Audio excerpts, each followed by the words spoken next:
Olá pessoal, tudo bem? O assunto de hoje é sobre o Julho Amarelo, hepatites virais. É um assunto muito importante e é uma campanha a nível nacional que merece todo o respeito e sim deve ser seguida. Essa campanha ela incentiva a prevenção e o diagnóstico de hepatites virais. Hepatite é uma inflamação no fígado, ela pode ser causada tanto por vírus, né, que é o foco do Julho Amarelo, mas ela pode ser causada também por outras situações, uma hepatite medicamentosa, hepatite alcoólica. No caso do Julho Amarelo,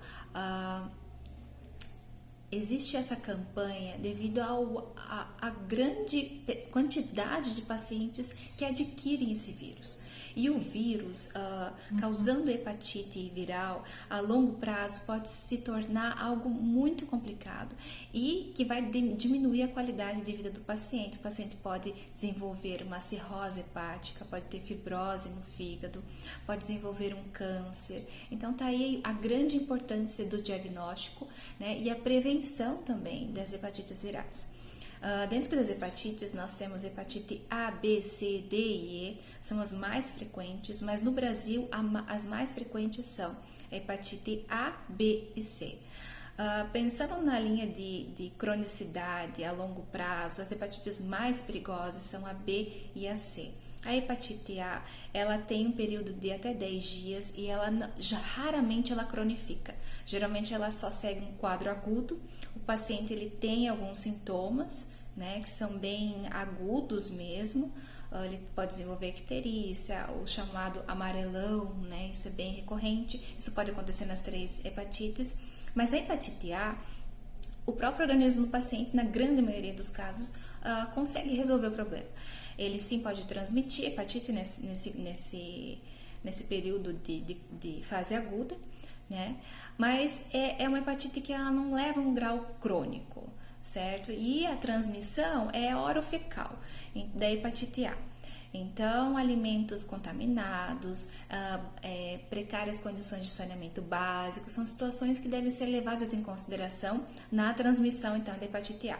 Hepatite B e C são outros tipos de contágio, principalmente o contágio com sangue, então, o contato direto com sangue, a transmissão via relação sexual, a transmissão vertical, então, de mãe para filho, pode acontecer na hepatite B, na hepatite C é mais raro, e a transmissão também por transfusão sanguínea, como já falei, através do sangue. Um dado muito importante que é para ser levado em consideração é com relação às transfusões sanguíneas que foram realizadas em pacientes na década de 70, então antes da década de 70. Então, se você em algum momento, paciente, você recebeu uma transfusão sanguínea antes da década de 70, é bem importante realizar o exame, porque antes da década de 70 não existia a detecção das hepatites virais, até mesmo de HIV, não existia esse controle na transfusão de sangue, porque era um vírus que não se conhecia. Para vocês terem uma ideia, a hepatite E, ela foi descoberta em 1990. Então, os kits foram desenvolvidos depois da década de 70. Então, as transfusões de sangue hoje em dia são muito seguras, sim, porque são realizados esses exames, mas antigamente não. Então, tá aí a grande importância de realizar o diagnóstico, né? Realizar o exame para saber se você tem ou não alguma hepatite B ou hepatite C. Então, depois dessa linha de transmissão, é importante a gente falar sobre como se pode se contaminar com o vírus de hepatite B e C. Falando um pouquinho de diagnóstico dentro do laboratório, o exame de sangue é o mais indicado para realizar o diagnóstico. Então, são exames simples, são exames baratos, você pode realizar tanto num laboratório privado, né, ou como ir no SUS, ir numa unidade básica de saúde mais próxima. O SUS ele dá todo o suporte para o paciente que ele precisa, certo? Então, são os exames de triagem que a gente fala para realização de testes rápidos mesmo, para saber, são exames muito seguros, são exames rápidos que ficam prontos em cerca de 40 minutos, você consegue saber se você tem ou não o vírus. E a partir do resultado reagente, é importante o paciente levar para o médico e seguir a orientação. Então, dentro do SUS existe todo o suporte para isso, em nível de Brasil, a gente pode falar que em todo o Brasil existe suporte para isso, de prevenção, de diagnóstico, a prevenção com as vacinas, hepatite A e B, hepatite C não existe vacina, né?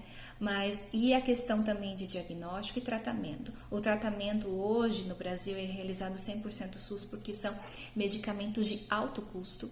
Então, o SUS ele sim libera para os pacientes para realizar o tratamento. Então, o paciente tem a opção de realizar o tratamento e com o médico 100% SUS, ou ele ir num laboratório particular, pegar o médico particular e fazer o encaminhamento dos medicamentos via SUS. Então tem essas opções. É bem importante a gente falar que o tratamento ele deve ser iniciado e finalizado. Para hepatite B, ainda não se pode falar em cura depois do tratamento, a carga viral ela pode reduzir, mas vai ter que ser sempre um acompanhamento. A hepatite B é um pouco mais complicada. Na hepatite C, em 90% dos casos nós podemos falar já quase em cura, porque a carga viral da hepatite B acaba ficando lá embaixo, então a gente pode falar sim em cura. E o paciente, quando ele está fazendo o tratamento, hoje em dia os medicamentos são muito seguros e os medicamentos são novos, então a qualidade de vida desse paciente que vai realizar o tratamento é muito melhor do que há 20 anos atrás. Então pode ser que alguns pacientes falem, quando eu fiz o tratamento há 20 anos atrás, o tratamento foi muito ruim. Sim, e hoje em dia os medicamentos são muito mais atualizados.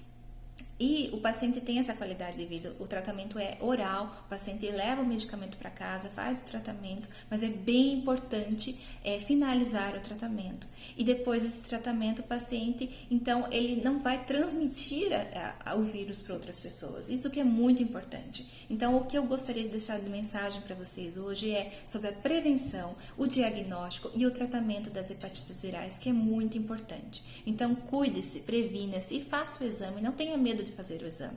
Quanto antes você fizer o seu exame e realizar o tratamento, melhor será para a sua saúde. Tá certo, pessoal? Então, até o próximo vídeo. Se vocês têm alguma dúvida ainda sobre hepatites virais ou qualquer outra coisa, deixa a mensagem aí nos comentários e eu vou respondendo para vocês. Tá certo? Obrigada e até mais.